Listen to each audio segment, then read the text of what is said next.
How do I completely kill the feelings I still have for my first spouse who is now my AP? I feel so ashamed. We haven't done anything physically yet, but we plan to, and I feel so disgusted with myself. I've confessed everything to BS, but they haven't said anything. They just said they had heard me, nothing else. But they've been so cold to me since then, and I totally deserve it because they had been so cordial with AP with all the co-parenting we've been doing together for almost 3 years now. So I understand if BS totally hates me now. But the main problem for me that I have to handle right now is that even after all my full confession and how disgusted I feel with myself, the feelings toward my ex still won't go away. I need suggestions on what to do to completely get rid of the feelings and go back to being completely faithful to my spouse.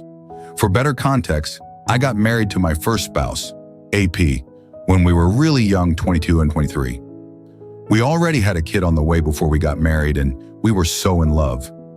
Everyone thought we were the real deal until we had our baby 6 months later, and it all just went downhill from there.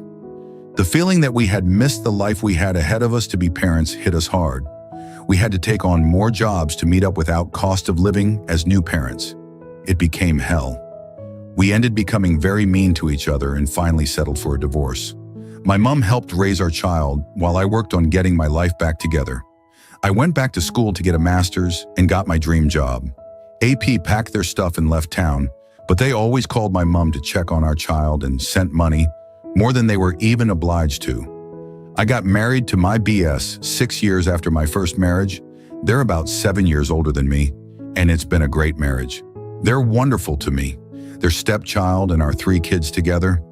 I never for once thought I would do something like this to them, until my ex recently moved nearby to be closer to our child. They never got married again, and they weren't in any serious relationship either. The first time I casually asked why not, they made it seem like they never found someone worth getting married since our divorce, like they were still stuck in the past or something. I wish I never asked. What they said took me way back and made me realize that we never fell out of love. We were just young and tired as new parents, and we let that put a wedge between us. I felt a sudden sadness I'd never really felt before. I realized I had moved on with my life too fast. Between caring for my child, going back to school, and getting a job I loved, I never really stopped to grieve the loss of my first love. I had somehow convinced myself that I hated them, but I never did.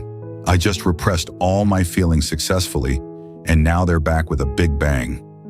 I couldn't do anything anymore without them popping in my head, even while in bed with BS. I started to relive all the good times with AP back then, even down to how good our sex was. And that's when I texted AP about my feelings, and they said they had been struggling with the same feelings since we started actively co-parenting. We went down memory lane together, and then we got into the habit of sexting and sharing inappropriate photos. This went on for almost 2 years, and we had started to seriously consider getting physical when BS found some of our messages and asked me about them. I've confessed everything, and the only thing BS said was, "Okay, I've heard all you said," but we haven't talked since then. They just ignore me when I ask to talk, so I've stopped asking. I'll wait till they're ready to talk about it. I know I sound very stupid when I say this isn't my biggest worry right now. My biggest worry is killing whatever feelings I have for my ex completely now, so I can move on to the next step of saving my marriage. How can I do this? Update 1. So BS and I finally spoke for a really long time today. They said they are willing to work on forgiving me since nothing physical had happened yet. But they don't want AP in our home anymore, and our co-parenting activities must be cut down significantly, but not too much for my first child to feel bad. They also said it would take a while for them to be able to look at me or even touch me again, knowing that I have serious feelings for another man. But they'll try to put up an act so the kids won't notice. They also said there'll be open marriage counseling once they can deal with some of the feelings they need to deal with personally. So no talk of divorce yet, and I'm truly thankful.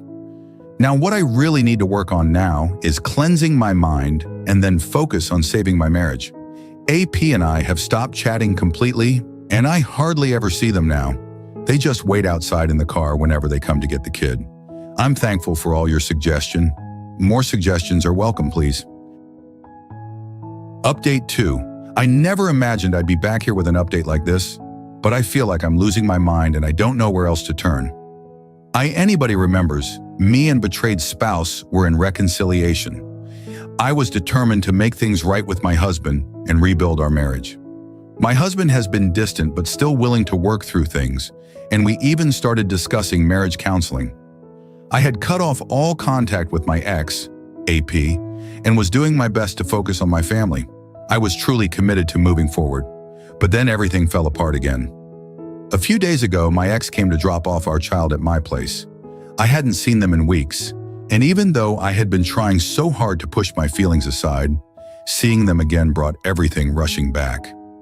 I should have just stayed strong and not let him home like husband had requested, but I didn't. We ended up getting physical while our child was in the den watching TV. I can't believe I let it happen. It was like I was on autopilot, completely ignoring everything I had been working towards. After it was over, I made him leave before my husband came home. The guilt hit me immediately. I was disgusted with myself for betraying my husband again, and even worse, doing it while our child was just a room away. The worst part of it all is that when I walked into the den afterward, my child looked me straight in the eye. He knew. I could see it in his eyes. The betrayal, the disgust. It was like he was looking right through me, and I've never felt so ashamed in my entire life. In that moment, I knew I had lost my son. Since then, I've been spiraling. I can't get that look out of my head, and I feel like I'm going crazy.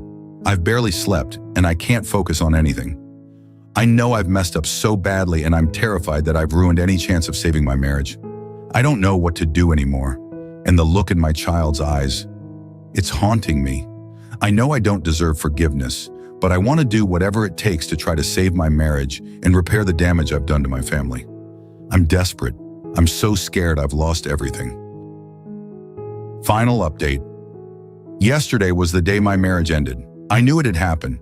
Something ominous was in the air.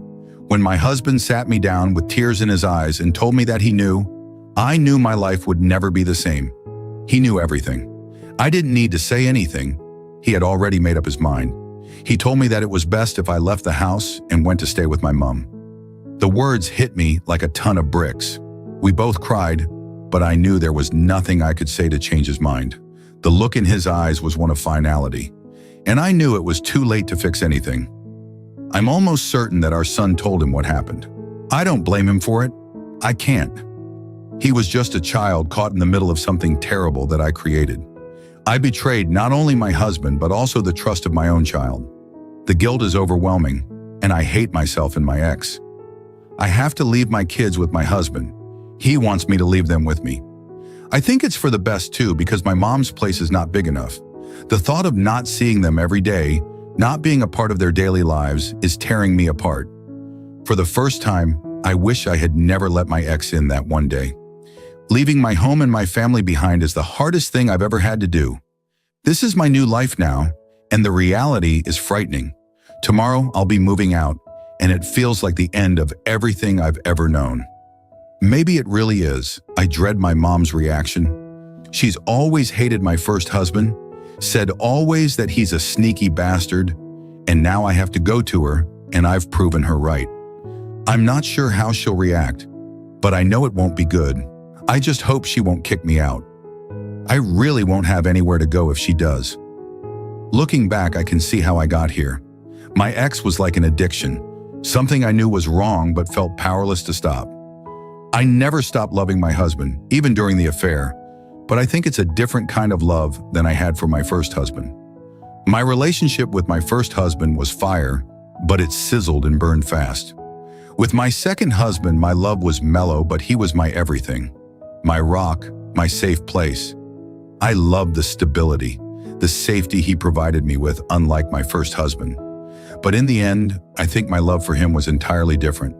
I understand now that the affair was an illusion, a temporary escape that has cost me everything. I was chasing a fantasy, thinking that life would somehow be better with my ex, but all it's done is destroy the life I had. The hardest part was leaving the affair behind. It's worse than starting it because by that point, you've already lost your integrity, your reputation, and the trust of those who loved you. I spent so long caught up in the fog of the affair, convincing myself that it was what I wanted. But now that the fog has lifted, I see clearly what I've done. I've signed up for a life of regret, and I have no one to blame but myself.